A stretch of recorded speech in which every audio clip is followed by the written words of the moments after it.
Marta Alzate Arango. Yo soy estudiante de medicina de sexto semestre de la Universidad Pontificia Bolivariana.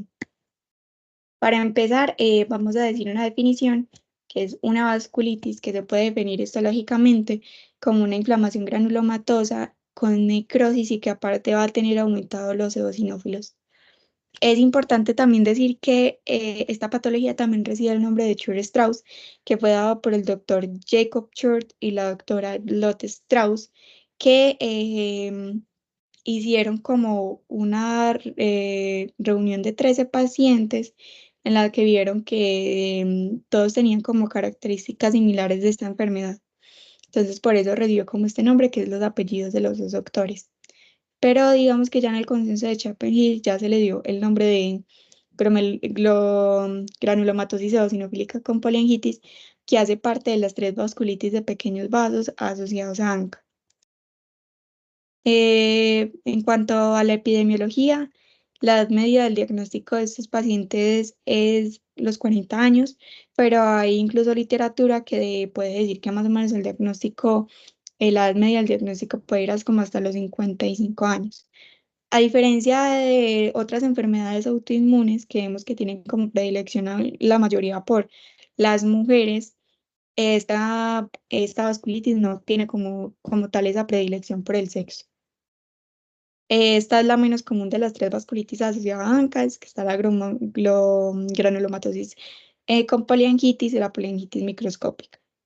Ya dijimos pues que esta es muy poco frecuente, pero la prevalencia más alta se ha visto que es en Australia.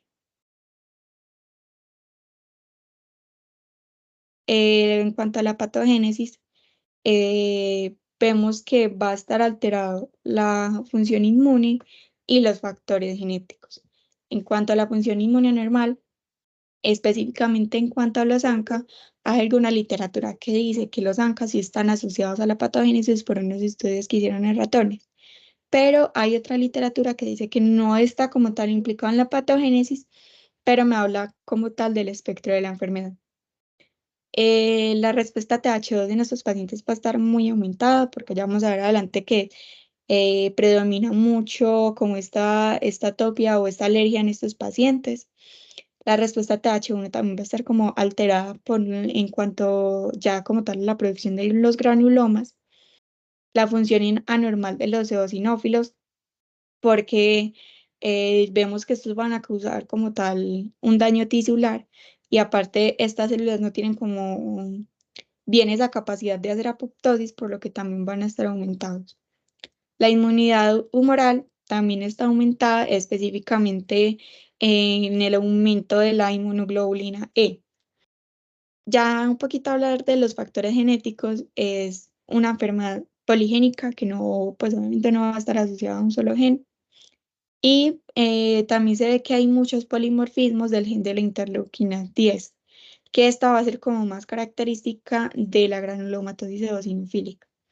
Y ha visto que incluso pueden haber unos subtipos de esta enfermedad por la asociación con los ANCA que ya les voy a contar más adelante. Esta patología tiene como tres manifestaciones clínicas: una prodrómica, una eosinofílica y una vasculítica.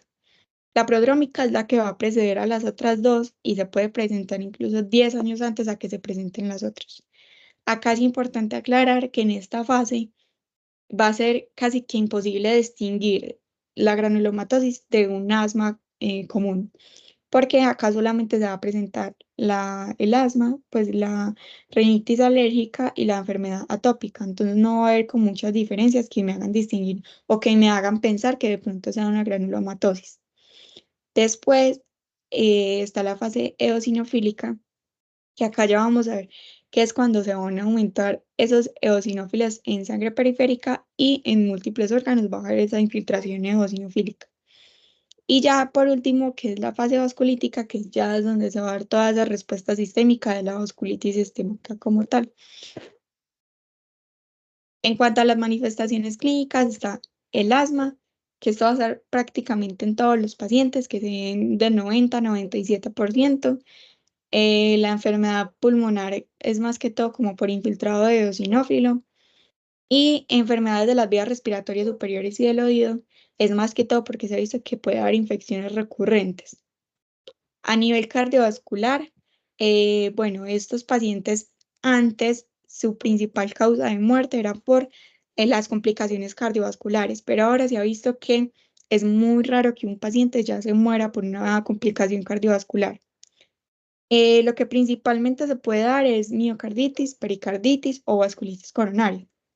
Y acá es importante resaltar que no va a ser como tal la patogénesis de una aterosclerosis, sino que va a ser como tal por la vasculitis coronaria de la que les estaba hablando.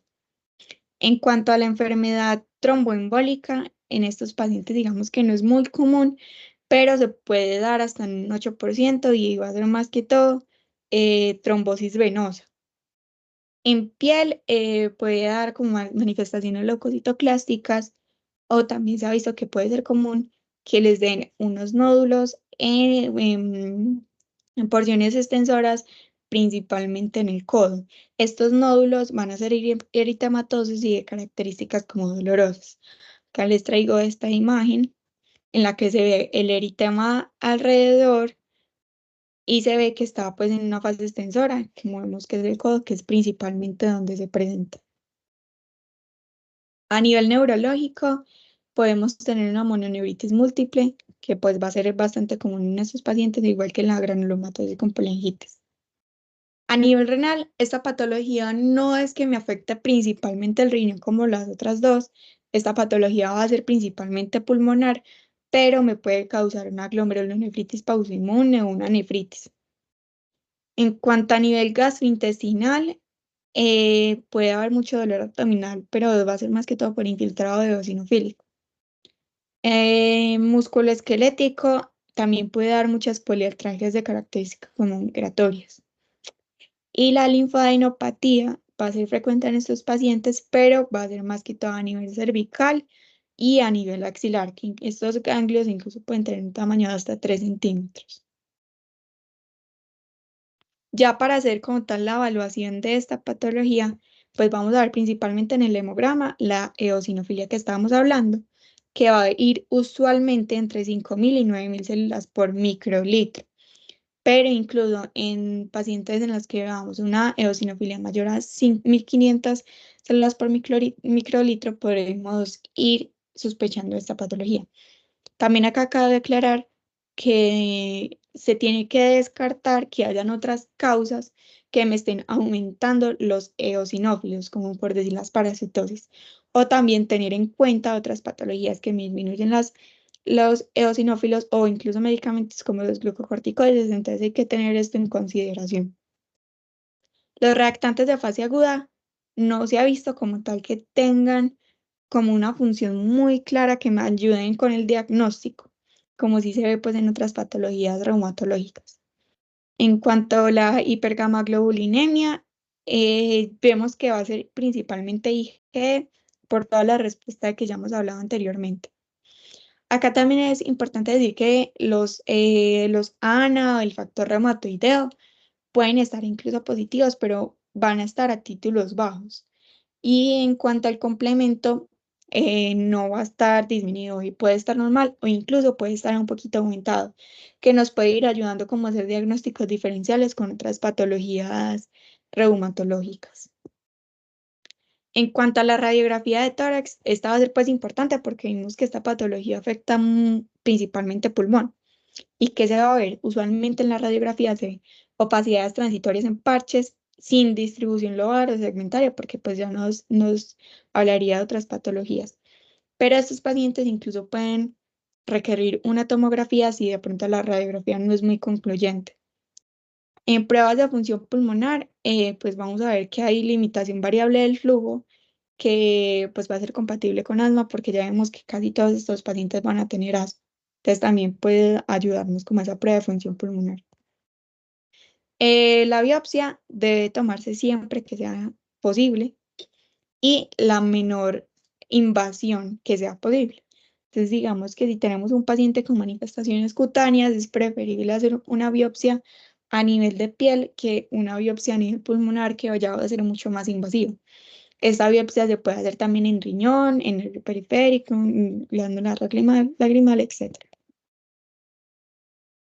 Ahora, los ANCA, en esta patología no es muy frecuente que todos los pacientes tengan un ANCA positivo, pero sí del 30 a 50% van a ser positivos y esa es la asociación que se da pues como vasculitis ANCA. La mayoría de estos pacientes va a ser ANCA-MPO. No es muy usual ver una granulomatosis eosinofílica con un PR3 positivo, pero también se puede dar. Pero lo principal que se da es ANCA positivo, MPO. Y se ha visto también que estos pueden estar pues, como positivos en cuanto a la actividad de la enfermedad. Entonces, pues también nos puede ayudar como a diferenciar si la enfermedad está bien tratada o no con la positividad de los ANCA. Acá hay como otro espectro, era el que les hablaba ahorita, y es en cuanto a como los subtipos de esta enfermedad, que se da en cuanto si son ANCA positivos o si son ANCA negativos.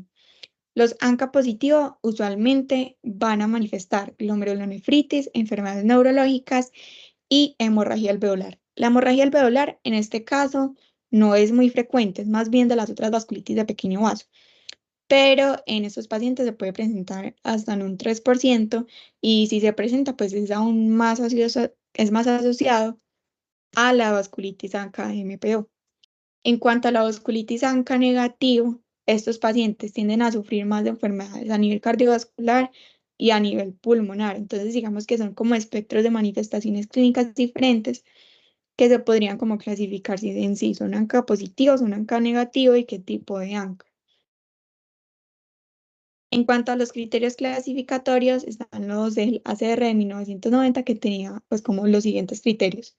Más de 10% la eosinofilia en el recuento de leucocitos, una mononeuropatía, las opacidades pulmonares que vimos ahorita en la radiografía, anomalía de senos paranasales y la biopsia que contiene pues como muestra la acumulación de eosinófilos en áreas pues extravasculares y el asma pues que es importante en estos pacientes. También están estos criterios clasificatorios de la AMAN, que en esto sí tiene que tener los tres criterios, que es eosinofilia mayor a 1500 células por microlitro, asma y vasculitis sistémica, pero importante acá que va a ser que afecte dos órganos que sean extrapulmonares. Y ya estos son los nuevos criterios del 2022, y acá ya nos separan como los criterios clínicos de los criterios de laboratorio. Acá voy a recalcar algo importante y es que estos criterios no son clasificatorios más no diagnósticos. Yo no necesito tener estos criterios para poder hacer el diagnóstico de esta enfermedad, pero estos criterios nos sirven para poder diferenciarlo de las vasculitis ANCA, porque pues sus manifestaciones pueden ser similares, entonces eso nos ayuda a clasificarlas como tal.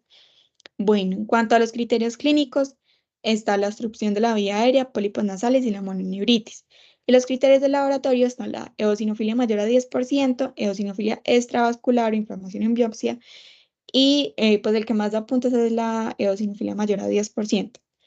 Acá hay dos puntos importantes y es que el ANCA-PR3 y la hematuria me quitan puntos. Pero esto no quiere decir que una granulomatosis eosinofílica no se pueda presentar con un ANCA-PR3 positivo. Sí se puede presentar, pero el ANCA-PR3 positivo es mucho más frecuente en la granulomatosis con polingitis, más no tanto de esta enfermedad, pero sí se puede presentar como tal.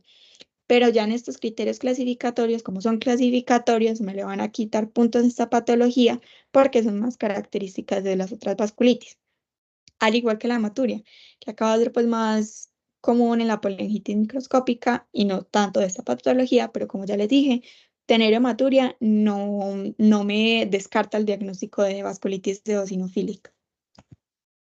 Acá hay pues como tal el cuadrito para poder diferenciarlas entre las tres y vemos que la granulomatosis eosinofílica lo más característico va a ser el asma, la eosinofilia y el PANCA, como ya les había dicho, el MPO. En cuanto a la granulomatosis con polangitis, lo más característico va a ser el CANCA o el PR3, pues ya depende por el tipo de ensayo que se haga, y ya pues va a ser más característico el granuloma en esta patología. Y la poliangitis microscópica, lo más característico de esta va a ser la glomerulonefritis junto con los de ANCA, o sea, el MPO, que acá van a ser, estos PANCA van a estar más positivos en las poliangitis microscópica que en la eosinofílica. Y listo, eso era todo lo que les tenía por esta charla. Muchas gracias.